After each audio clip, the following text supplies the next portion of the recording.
Welcome to দিশের exam guide.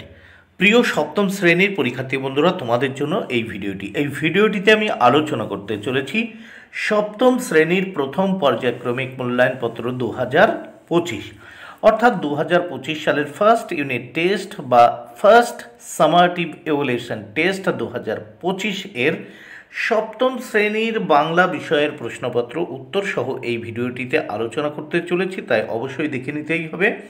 CCE পদ্ধতি অনুসরণ করে প্রশ্নপত্রটি তৈরি। পূর্ণমান 30, সময় 1 ঘন্টা। সম্পূর্ণ হলিস্টিক পদ্ধতি অনুসরণ করে এই প্রশ্নপত্র তৈরি হয়েছে। প্রথমেই দেখে নেওয়া যাক। 1 দাগে সঠিক উত্তরটি বেছে নিয়ে লেখো। এখানে 10টি প্রশ্নের উত্তর করতে হবে, 10 মার্ক। প্রতিটি প্রশ্নের জন্য 1 মার্ক করে বরাদ্দ। প্রথম 1-এর 1, ছন্দ ও সুরকে অনুভব করলে জীবন যা হতে পারে তা হলো উত্তর পদ্যময়। 2, আমাদের আমলে শিক্ষা নিকেতনে এসব পড়ানো হতো না, এখানে যা বোঝানো হয়েছে তা হলো উত্তর চিত্রশিল্প। 3 দাগের প্রশ্ন, কবি মাতৃভূমির প্রতি যে বর প্রার্থনা করেছিলেন তা হলো উত্তর অমরত্ব। 4 নম্বর প্রশ্ন দেখে নেওয়া যাক। পাখি সব করে রব, এই উদ্ধৃত পংক্তিটি যে কবিতার অংশ তা হল উত্তর শিশু শিক্ষা। 5 নম্বর প্রশ্ন, শান্তিনিকেতনের রামকিঙ্করই সর্বপ্রথম এই রঙের ব্যবহার শুরু করেছিলেন, এখানে যে রঙের কথা বলা হয়েছিল তা হল উত্তর অয়েল পেইন্ট। 6 নম্বর প্রশ্ন, 3টি শালিক ঝগড়া থামায় অবাক তাকায়, উত্তর চড়ুই পাখি।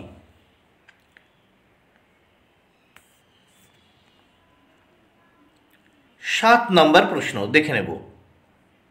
খোকন সত্যি সত্যি এঁকে ফেললো একদিন, খোকন এঁকেছিল উত্তর ইউক্যালিপটাস। 8 নম্বর প্রশ্ন, কুতুব মিনারের সঙ্গে পাল্লা দিয়ে মিনার বানানোর সাহস দেখিয়েছিলেন যে একমাত্র শাসক, তিনি হলেন উত্তর আলাউদ্দিন খলজি। 9 নম্বর প্রশ্ন, হরতাল শব্দটি কোন শ্রেণীর শব্দ, উত্তর গুজরাটি।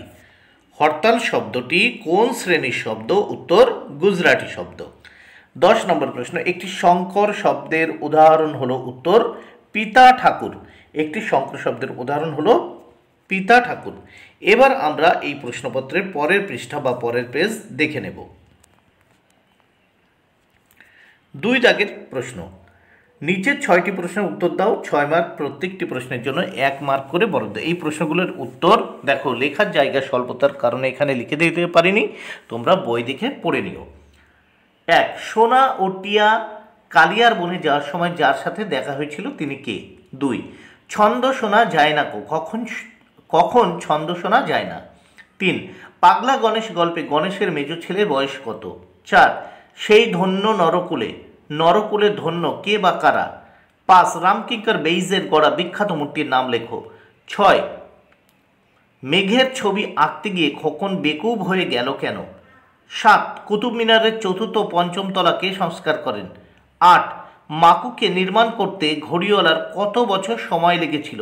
9, তৎসম শব্দ কাকে বলে? এখান থেকে 6টি প্রশ্নের উত্তর করতে হবে, 6 মার্ক। এবার 3 দাগের প্রশ্নগুলো দেখে নেওয়া যাক। নিচের 4টি প্রশ্নের উত্তর দাও, এর জন্য রয়েছে 12 মার্ক। প্রত্যেকটি প্রশ্নের জন্য 3 মার্ক করে বরাদ্দ। 3-এর 1, চর্চার অভাবে মানুষের মনে আর সেই সব উদ্রেক হয় না, মানুষের মন থেকে কোন কোন অনুভূতিগুলি হারিয়ে গিয়েছে? 2, রং তুলিরা বেজায় খুশি আজ দুপুরে আমায় পেয়ে, আমায় বলতে এখানে কাকে বোঝানো হয়েছে? রং তুলিরা তাকে পেয়ে খুশি কেন? 3 নম্বর প্রশ্ন, কালিয়ার বন কোথায়, সেখানে কিভাবে যেতে হয়? 4 নম্বর প্রশ্ন, বাংলা তথা বাঙালির কাছে 21শে ফেব্রুয়ারির গুরুত্বতা আলোচনা করো। 6, ছন্দে শুধু কান রাখো কবিতায় কবি কোন কোন যান্ত্রিকতার মধ্যে দিয়ে ছন্দের প্রভাব লক্ষ্য করবে বলে মত প্রকাশ করেছেন? এবার আমরা দেখে নেব 4 দাগের প্রশ্ন। নিচের 2টি প্রশ্নের উত্তর দাও, এখানে 2 মার্ক। প্রত্যেকটি প্রশ্নের জন্য 2 মার্ক করে বরাদ্দ। প্রথম 4-এর 1, সোনা ও টিয়ার বয়স কত? সোনার বয়স 6 বছর ও টিয়ার বয়স 5 বছর। 2, 2টি তুর্কি শব্দের উদাহরণ দাও। দেখো, চশমা, তোষক, বন্দুক। 3টে করে দিয়েছি, 2টো লিখবে। 3, বিদেশি প্রত্যয়যুক্ত মিশ্র শব্দটি হলো উত্তর বেহাত।